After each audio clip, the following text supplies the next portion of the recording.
گھروں کے ٹوٹنے کا ایک بہت بڑا سبب یہ ہے کہ جب بیوی اپنے شوہر کے ساتھ ہونے والے الجھاؤ کو، ہونے والی لڑائی کو، ہونے والی کوئی عدم موافقت کو اپنے میکے بیان کر دیتی ہے، تو پھر یہ شوہر کو گوارا نہیں ہوتا کہ ہمارے اندر کا معاملہ باہر جائے، اگرچہ اس نے زیادتی بھی کی ہو، لیکن پھر بھی وہ اس بات کو پسند نہیں کرتا کہ میری بات کہیں اور جائے۔ انتہائی مجبوری ہو، حالات ایسے ہو جائیں، وہ ایک امر آخر ہے، لیکن عمومی طور پہ جو گھروں میں اونچ نیچ ہو جاتی ہے تو اس کو کچھ خواتین کی عادت ہوتی ہے کہ وہ میکے بیان کر دیتی ہیں، پھر وہاں سے چلتی چلتی پورے محلے گلی میں پھیل جاتی ہے، اور وہ نہ بھی اس پہ بات کر رہے ہوں لیکن لہجوں کی تلخی اور رویوں کا تبدل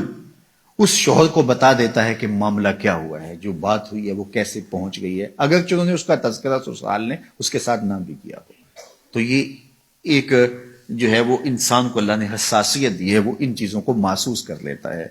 کہ معاملہ کیا ہوا ہے۔ اور یہاں آج کے زمانے میں تو ہمسائی کو بھی بتا دیا، رشتہ دار کو بھی بتا دیا، وہ واٹس ایپ گروپ بنے ہوتے ہیں، پورے گروپ میں ڈال دیا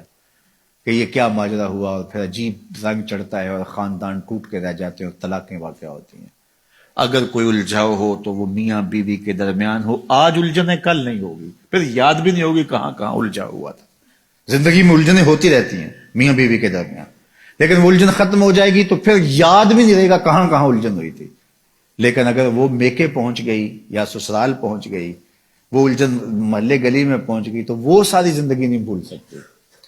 اور کبھی یہ بھولنا چاہیں گے بھی تو کوئی یاد کروا دے گا، تو زندگی کی تلخیاں برقرار رہیں گی۔ اس لیے خاتون کے لیے یہ بہت اہم معاملہ ہے گھروں کو ٹوٹنے سے بچانے کے لیے کہ جو ہے وہ کبھی بھی اس معاملے کو آگے نہ بڑھنے دیا جائے۔ میں آپ کے سامنے حضور کا ایک واقعہ رکھتا ہوں۔ ہمارے ہاں تو یہ ہوتا ہے نا کہ بات کہاں سے کہاں پہنچ جاتی ہے، چھوٹی سی بات ہوتی ہے، پھر اس بات کا بتنگڑ بنتا ہے، پھر میکے پہنچتی ہے، پھر میکے سے آگے خالاؤں میں، پھر نانی دادی، پتہ نہیں کہاں تک بات چلی جاتی ہے، اور پھر اس پہ تبصرے شروع ہوتے ہیں، اور پھر گھروں کا چین لٹتا ہے، پھر لڑائیاں بڑھتی ہیں، پھر فساد پیدا ہوتے ہیں، پھر طلاق تک نوبت ہوتی ہے، بعض کا بچے بھی ہوتے ہیں، بچے رل جاتے ہیں بیچارے۔ تو ایسے واقعات روز نگاہوں سے گزرتے ہیں۔ تو یہ ایک بنیادی چیز ہے، جب آگ لگتی ہے تو وہ بالکل چھوٹے پیمانے سے لگتی ہے، پھر بھڑکتی بھڑکتی وہ پورے جنگل کو جلا دیتی ہے۔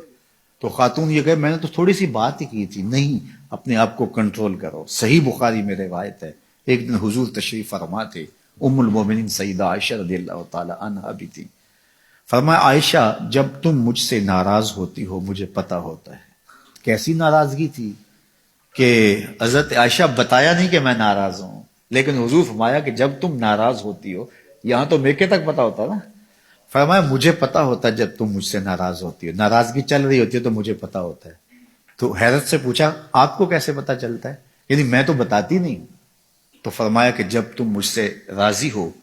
اور باتوں باتوں میں، عربوں کی عادت ہے نا قسم کر کے بات کرتے ہیں، کوئی بھی اہم بات ہو واللہ باللہ تاللہ قسم اٹھا کرتے ہیں،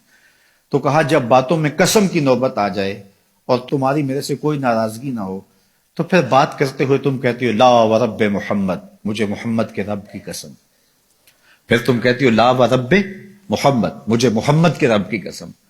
اور جب تمہارے اندر کوئی ناراضگی چل رہی ہو تو پھر بات قسم کی آئے تو تم کہتی ہو لا ورب ابراہیم، مجھے ابراہیم کے رب کی قسم۔ تو کہا یہ اس بات کا سائن ہے کہ کوئی ناراضگی چل رہی ہے۔ تو حضرت عائشہ رضی اللہ تعالیٰ عنہ مسکرا پڑی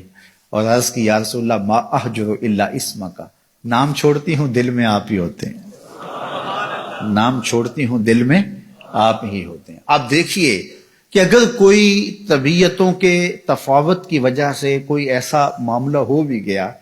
تو کتنی حساسیت ہے ناراضگی کے اظہار کا۔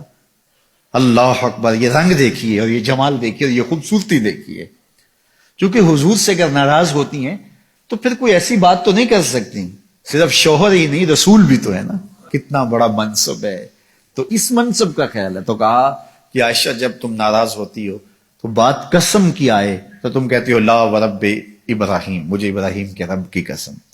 تو فرمایا لا احجر الا اسمک، حضور نام چھوڑتی ہوں دل میں آپ ہی بستے ہیں،